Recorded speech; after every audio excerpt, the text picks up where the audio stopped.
As passengers on a school bus, the pupils have very specific instructions to sit down while the vehicle's in motion.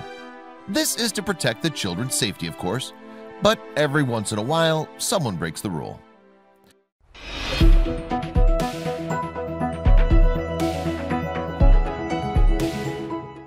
However, when 13-year-old Carson Vega stood up on his school bus, it wasn't in defiance of his school's ground rules.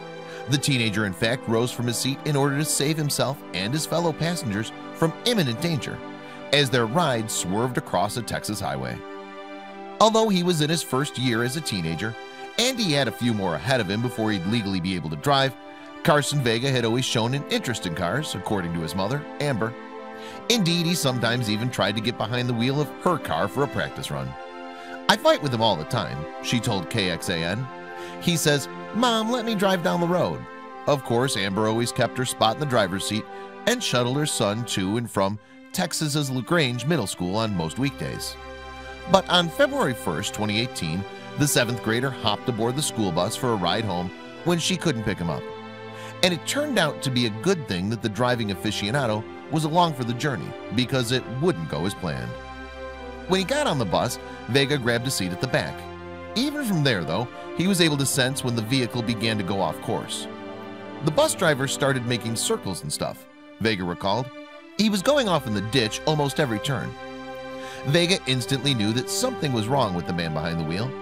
As a result, he and LaGrange High School's sophomore Kyler Buzek called 911. But it seemed that help was not going to reach them soon enough, as their driver continued swerving while they waited for the police to arrive. So Vega and Buzek quickly hatched a plan. They would corral all the other students towards the back of the vehicle, and they'd do their best to brace the smaller kids in case the bus actually crashed. And that wasn't all. Vega also decided to make a move of his own. "I tried to go to the front," he recalled. "The driver's steering made that journey treacherous, however. He was swerving and I fell on a couple seats," Vega added. When he reached the driver's side, the 7th grader had a sobering thought. "I was like, no, I'm not dying," he explained. Instead, Vega grabbed the wheel, although it would take more work to bring the vehicle under control. He also had to push the driver's feet away from the pedals. He then took his perch on top of the stricken driver, from where he was able to steer the vehicle and turn on the hazard lights. "Then I moved his hands and stuff and just drove," Vega said. His role as temporary bus driver extended a little longer than he thought it would, too. That's because the 13-year-old couldn't find a place where he could safely pull the vehicle over. After commandeering the bus, in fact, Vega drove nearly 2 miles. His route was along a local highway, including a stretch that bridged the Colorado River, where the consequences of swerving off the road would have been particularly grave. As the 7th grader drove, high schooler Buzek stayed at the back of the bus and continued speaking to 911 dispatcher so the police would know the bus's location.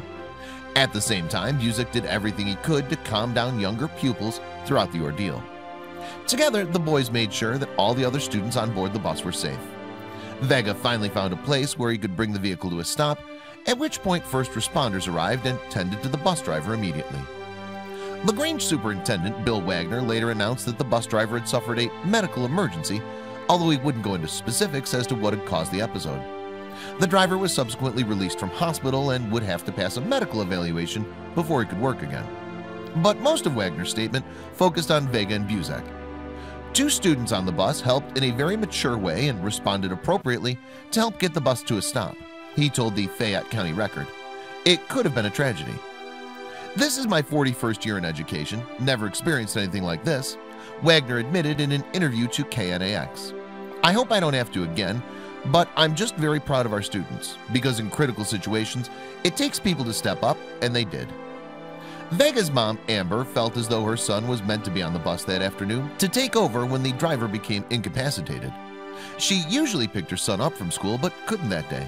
He wasn't really happy about it, but "I think he was on that bus for a reason," she told the Fayette County Record. As for Vega, he hoped that he could parlay his heroics into a present from his family, their Dodge pickup truck, which he dreamed of driving but had always been told that he couldn't have. "If I can handle a bus, I can handle that truck," he said.